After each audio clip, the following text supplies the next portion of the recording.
વાણીથી પર વેદનો અંત. જ્યાં શબ્દો ખૂટી જાય એથી પર જે અનુભવ છે વેદાંતિનો અર્થ થાય અનુભવ. બીજું નહીં. હા, ધ્યાન રાખીએ. હા. વેદાંતિ એટલે અનુભવી.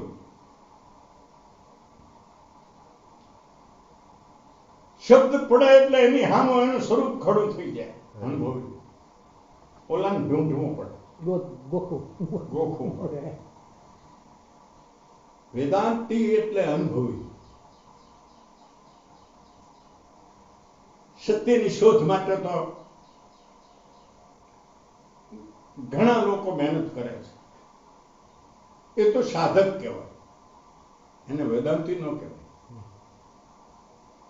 સાધના જાતિ કરતો હોય, ખોજ કરતો હોય, સત્ય પ્રાપ્ત ન થયું હોય ત્યાં સુધી એને સાધક.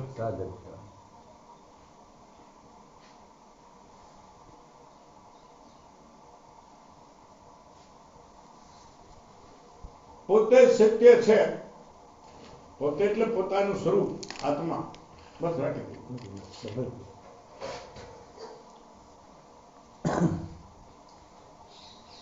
એ જેને અનુભવ જાણ્યો કે મારું સ્વરૂપ છે અવકાશની પેઠે વ્યાપક છે, સારા વિશ્વ.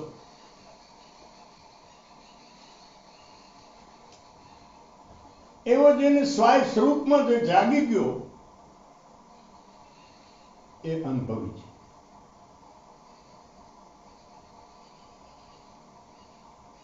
જેને બીજી આપણે લૌકિક ભાષામાં કહીએ કે ભગવાનની બે નથી રહેતા, એક જ થઈ જાય.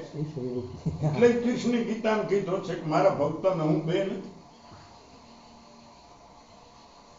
કૃષ્ણ તો પોતાના કરતા વધારે વિશેષતા આપી છે એના ભક્તોને કે મારા કરતા વિશેષ છે. પણ આ ટૂંકમાં વાત આમ તો જોઈએ તો સાચી છે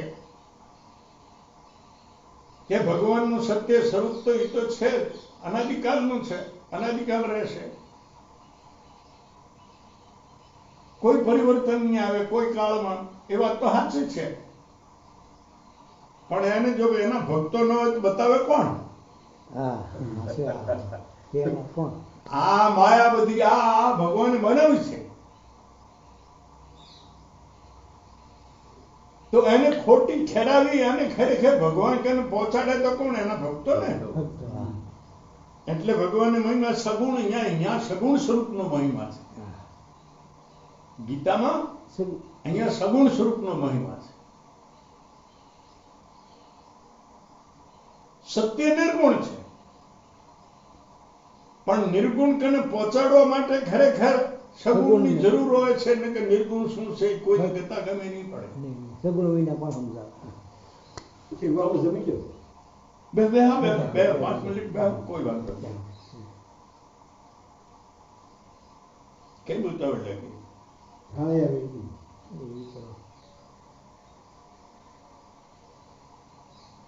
તમે લોકો કેટલો સમય ખોટી કરીને આવ્યા છો કઈ નથી.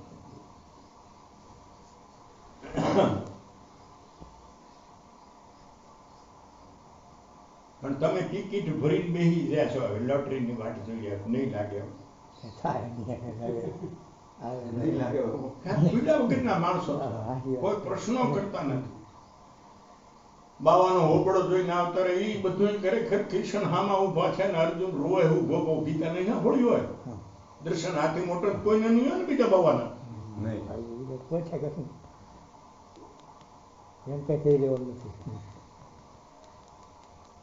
કરવું શેની આંખે જોતું બધું. લંકા વાળા બધા અસુરો જોતા હતા રામને.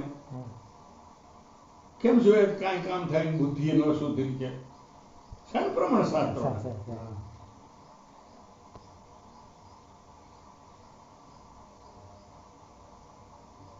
એટલે ભાઈ આ બધી આપ ખોજ કરો. ના સમજણ પડતી હોય તો અહીંયા પૂછો સાધુ સંતો. અહીં પૂછો એવું નથી કેતો. કોઈ પણ વક્તા એક તો માણસ બંધાઈ ક્યાં ગયા છે કે આ ફલાણા મારા ગુરુ છે,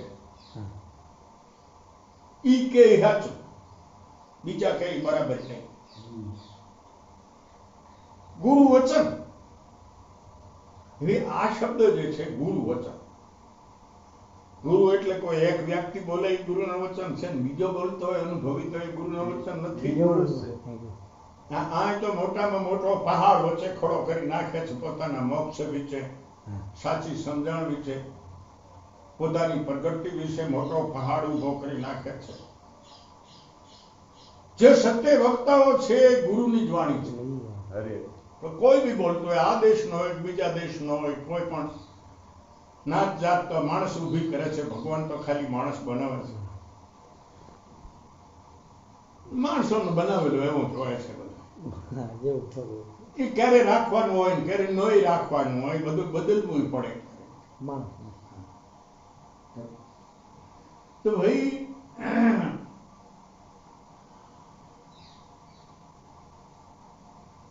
એ તમારી તૈયારી જો છે, ખાલી તમે ટિકિટ ખરીદીને બેસી ન જાઓ. એ લોટરી લગાડવા માટે તમારે મહેનત કરવી પડશે, સાધના કરવી પડશે. ખેર હવે ટૂંકામ લઈ આવું, આપણી કને સમય નથી. ધર્મ એટલે શું? હા, શોર્ટકટ. ધર્મ એટલે કબીર કબીર ક્યાં કરો ખોજો આપ શરીર 5 ઇન્દ્રિય વશ કરો તો આપ સાહેબ કબીર, તું જ ભગવાન છો કે.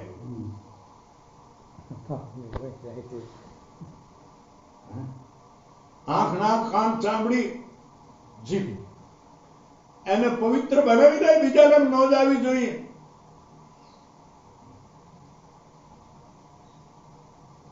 એ 5 ઇન્દ્રિયો ખરેખર મદદરૂપ થાય સત્યની ખોજમાં.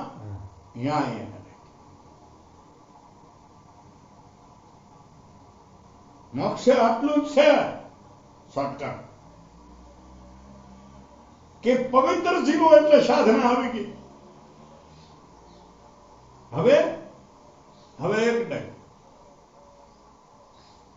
આખો એક ખાટલો 3 શબ્દોમાં સમજાવવાનું, ધ્યાન રાખ.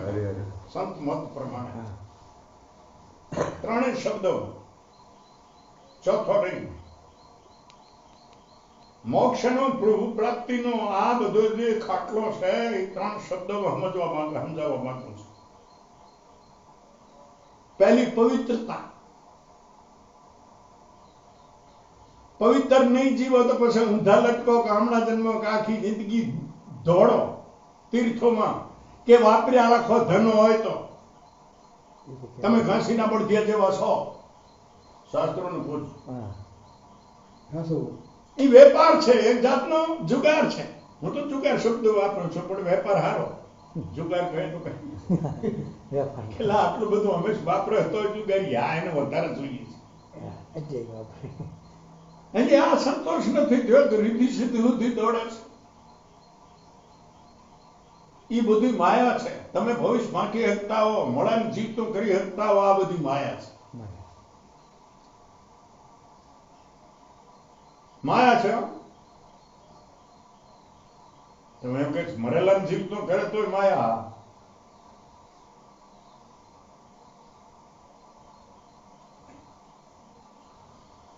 તો પવિત્રતા, પવિત્ર રહી ઈચ્છાઓનો નાશ કરો. મોક્ષ એટલે શું? ઈચ્છા ઉત્પન્ન ન થાય. ઈચ્છા એ જ બંધન છે, એ જ જીવપણું છે. ઈચ્છા ઉત્પન્ન થાય તો એ જીવપણું છે, એ જ બંધન કરે છે.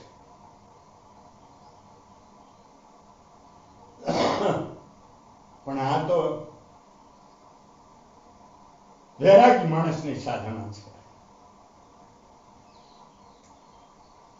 કારણ કે વૈરાગીઓને કે છે ત્રણે લોકમાં કોઈ પણ પદાર્થની જેને ઈચ્છા નથી એને વૈરાગી કહેવાય.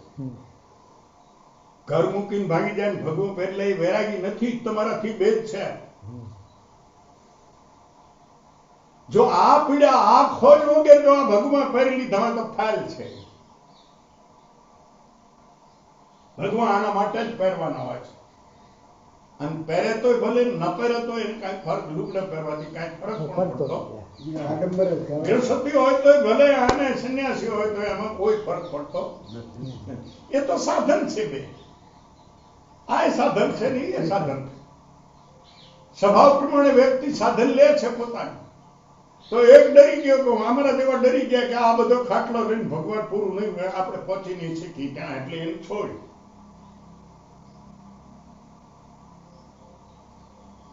કાયદા કહેવાય એમાં થોડી. આ ઈશ્વરે બનાવ્યું છે. જો એ ખરાબ હતું તો રામ કૃષ્ણ આદિ વ્યાસ વશિષ્ઠ આદિ એ ગ્રસત બનાવત નહીં.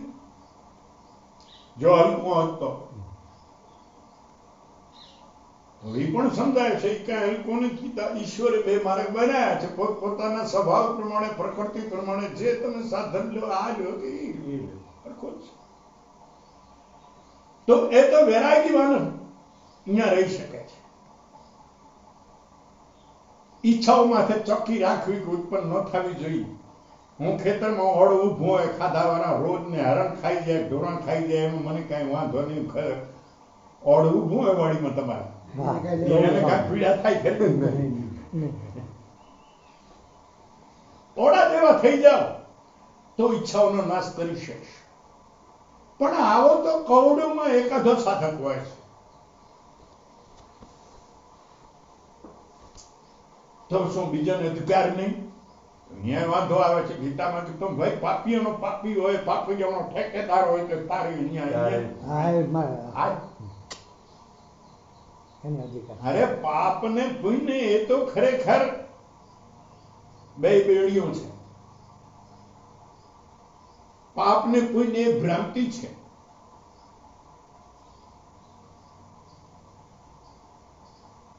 સત્ય તો ઉમા છે. પાપ કે પુણ્ય બે નથી ઉમા છે. એકનો ફળ ના નથી, પુણ્યનું ફળ નથી, પાપનું ફળ નથી. ઓ સત્ય છે.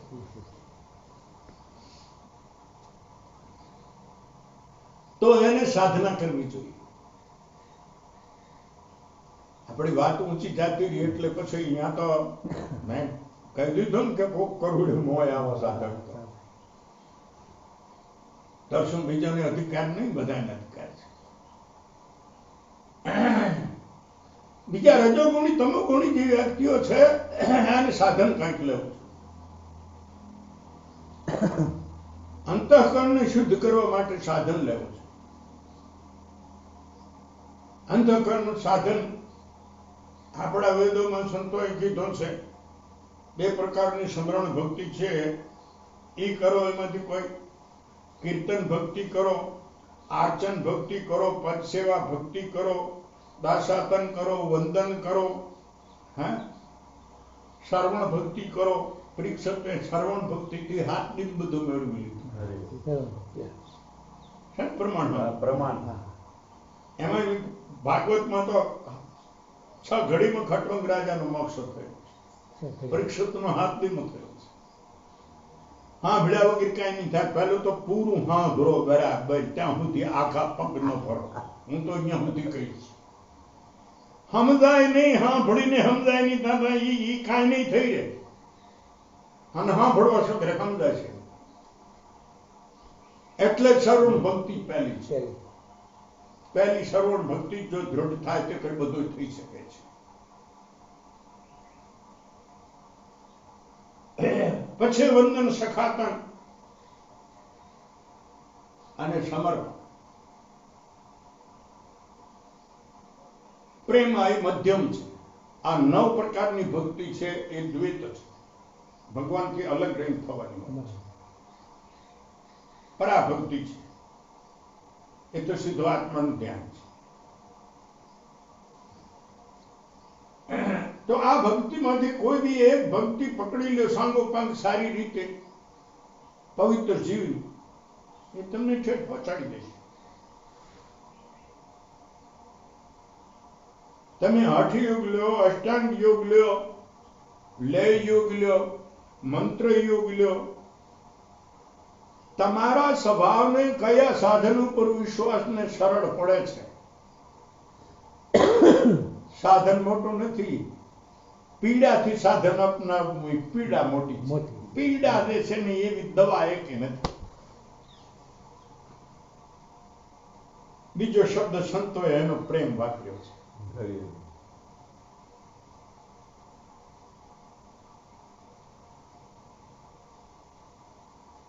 હરિ વ્યાપક સબગટ સમાન પ્રેમથી પ્રગટ હોત મેં જાન. તુલસીદાસ બાપુ કહે છે કે ભગવાન વધે છે પણ મળે છે કેમ કે પ્રેમ દ્વારા એ મેં અનુભવ કર્યો છે, પ્રેમ સિવાય મળતા નથી. તો આ બધા સાધનો છે યા રજોગુણી તમોગુણી પોતાના સ્વભાવ પ્રમાણે એ સાધન ગમે તે એક સાંગોપાંગ સારી રીતે પૂર્ણ વિશ્વાસથી, પૂર્ણ જાણી, પૂર્ણ સમજી, પૂર્ણ સાંભળી અને સાધન અપનાવવું છે. વૈરાગીઓ અત્યારે બધા આ 5 કરતી આમ 5 તત્વ આત્મે સમય નથી ને કઈ એક એકનો વર્ણન કર બધું સમય નથી. બસ આ 3 શરીર છે ને આ 4 અવસ્થાઓ છે. તું એથી પર છો, તું બ્રહ્મ છો, તારે શું કરવાનું છે? આવો ઉપદેશ ત્યારે છે. 12, 13, 14 તરીકા બતાવ્યા છે ગીતામાં. શું કૃષ્ણ પાગલ હતા? પતંજલિ પાગલ હતા? ભર્તૃહરિ પાગલ, ગોરખનાથ પાગલ હતા? તે યોગ અપનાવ્યો છે એ બધા ગાંડા હતા? ભાંગ પી ગયા હતા?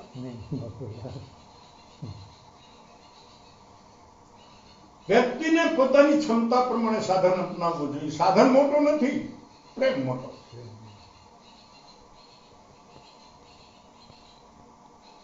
તો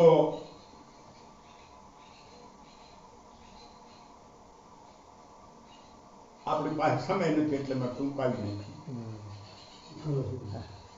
આને કહે છે સત્સંગ એટલે સત્યની ખોજ કરવા માટે જવું. સત્ય ન સમજાતું હોય એવા સત્ય વક્તાઓ કને જઈને ખરેખર આપણે સાંભળીને એને સમજવું, શ્રવણ મનન કરવું. પેલું શ્રવણ મનન થાય પછી નિધિધ્યાસન, પછી અનુભવ. ચિત્ત વૃત્તિ આત્માકાર કરવાથી અનુભવ થાય છે, નિધિધ્યાસન છે. બાપુ પાણી નથી ઓલે જરાક વિછડિયા ઓલી હતી. આ મટકી જરાક હું આલેલા